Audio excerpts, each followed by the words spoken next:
Moi! Mä päätin vaan laittaa kameran päälle ja alkaa höpöttelemään jotain ehkä takkuihin liittyvää. Tuolla sohvalla mun takana saattaa näkyä mun kulta ja kuulua, kun hän siellä liikuskelee. Ja samoin tää mun kampaamotuoli, missä istuskelen, niin tää saattaa vähän natista. Mutta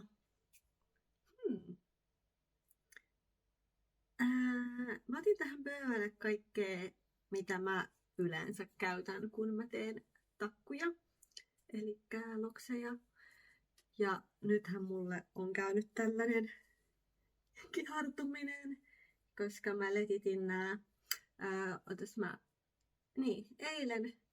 Eilen kävin kaverilla saunassa, pesin hiukset ja sen jälkeen, kun olin ensin kuivannut pyyhkeessä hyvän aikaa, niin sitten silleen, ja ilman pyyhettä, niin sitten kosteena letitin nää. Eli aina kolme takkua yhteen ja pienellä kupparilla kiinni. Ja sitten tänä aamulla avasin, niin saa tämmösen kikkarakäkkäräpesän. Mut mitä mä käytän takkujen tekoon, niin mä käytän virkkuukoukkua, mikä on 0,75. Ja mä tykkään, että siinä on tämmönen pehmuke, hyvä ote. Saa hyvän otteen. Ja toisiksi tärkein työkalu on piikkikampa, koska tällä saa tehtyä jaottelut ja sitten tuperattua. Ja sitten virkkuukoukulla tiivistetään.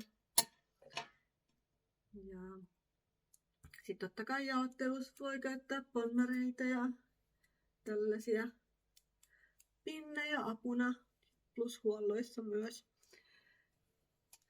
Ja sitten jos mä teen tällaisia jatkoja, niin kuin nyt mä tein itselleni, mä sain siis vaaleita uutta hiustenpidennystä, niin mä tein itselleni, tykkään avonaisista jatkoista, tai siis avonaisista päistä. Ja mä sain siis sitä pidennystä silleen, että ne oli yksittäisiä teippipidennyksiä. Eli yhdessä paketissa oli 8 vastaparia, eli 4. 4 vastaparia, 8, eli yhteensä 24. Ja mä teen niistä niin kun osasta tuli vähän paksumpia, vaikka nämäkin on ohkaisia.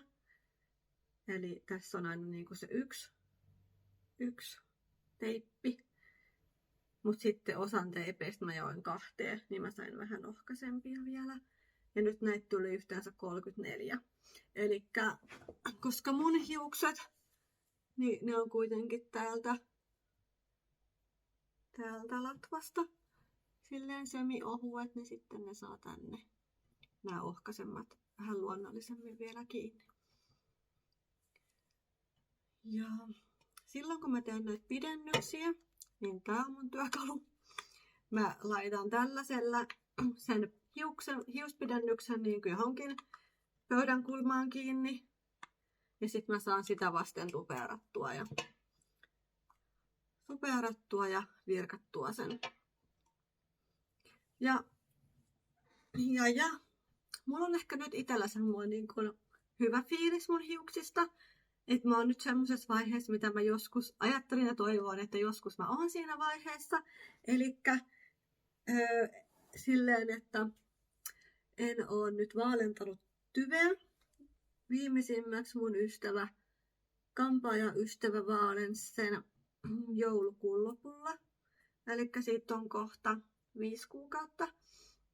Ja mä oon ollut Malesiassa.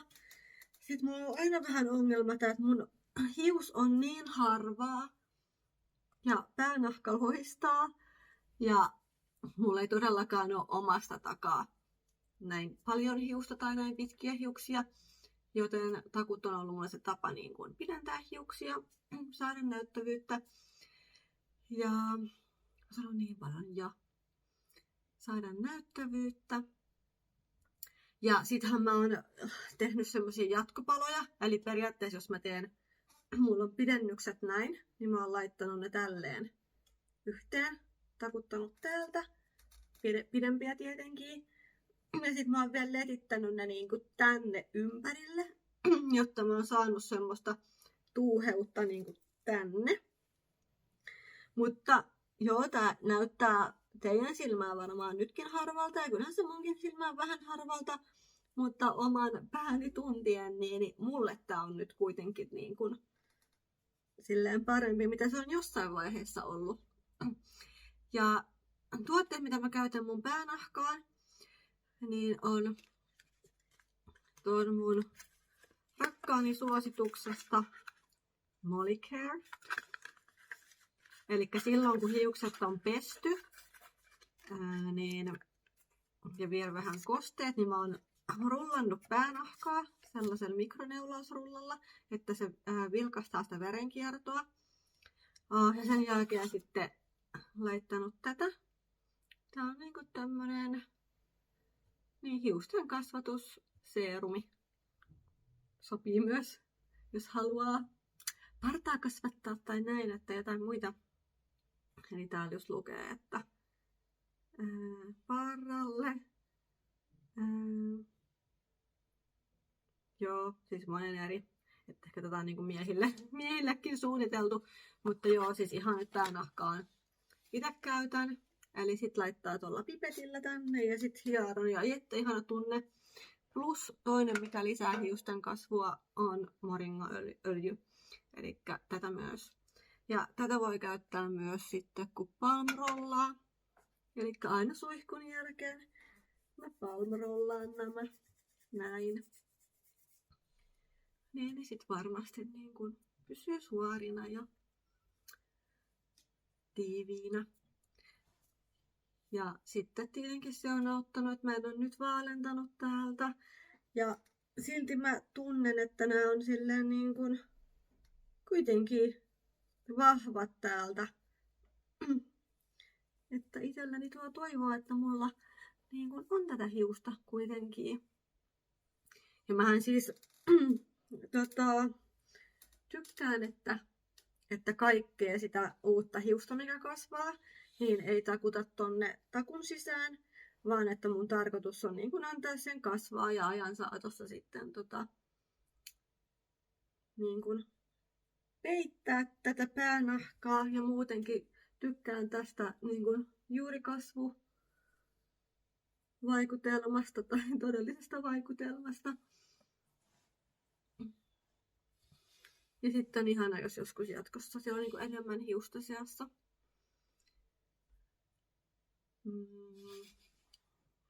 Rakkaani nauraa tuolla taustallaan puhelimella. Vai nauratko mulle? Are you laughing me? Laughing to me.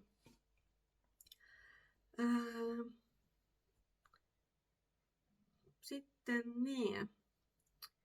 Eli se, että mä teen takkuja, niin on lähtenyt ihan mun omasta tarpeesta. Koska olen halunnut tosiaan tehdä itselläni takut ja aikanaan 10 vuotta sitten mulle neuvottiin, että kysy vaan ihmisiltä, kellä on takut, että miten ja missä ne on tehty. Ja mä kiertelin myös ympäri Suomeen eri kampaamoissa kyselemässä, mutta ei silloin oikein niitä vielä tehty. Ja sitten YouTuben avulla ja kavereitten avulla ja niin kuin olen jossain videossani kertonutkin. Ja sitten väsättiin mulle ja sitten kun mä oon matkustanut Indonesiassa, niin niitä on siellä huollettu. Ja nytten sitten 4 vuoteen mä en ollut päässyt Indonesiaan, mutta nyt sitten tämän vuoden maaliskuussa niin pääsin viimeinkin. Ja sitten mun vakkaritekijä Odent huolsi siellä. Mulla oli vähän hiustenpidennystä mukana, niin me laitettiin näihin kaikkiin jokaiseen niin kun loppuun sit pätkä sitä hiustenpidennystä. Niin sit mun mielestä ne on nyt jotenkin niin kun ihanat. Nyt kun mullakin on vähän paha tapa niin kun suoristaa näitä. Ja nyt mä oon tämän jälkeen kertaalleen suoristanut nämä latvat, kun mä avasin nämä letit. Mutta sitten nämä pysyy tosi hyvänä näin. Mutta vaikka en suoristaisikaan, niin ne menee suihkun jälkeen ihanasti. Ja sitten jos niihin vähän laittaa vaikka öljyä silloin, kun pyörittelee, niin on hyvän tuntuiset. Ja mä tykkään näistä kiharoista, kun sitten nämä tässä niin kun ajan saatossa kuitenkin vähän vähenee tää kiharuus. Mutta ne on kuitenkin näyttävät.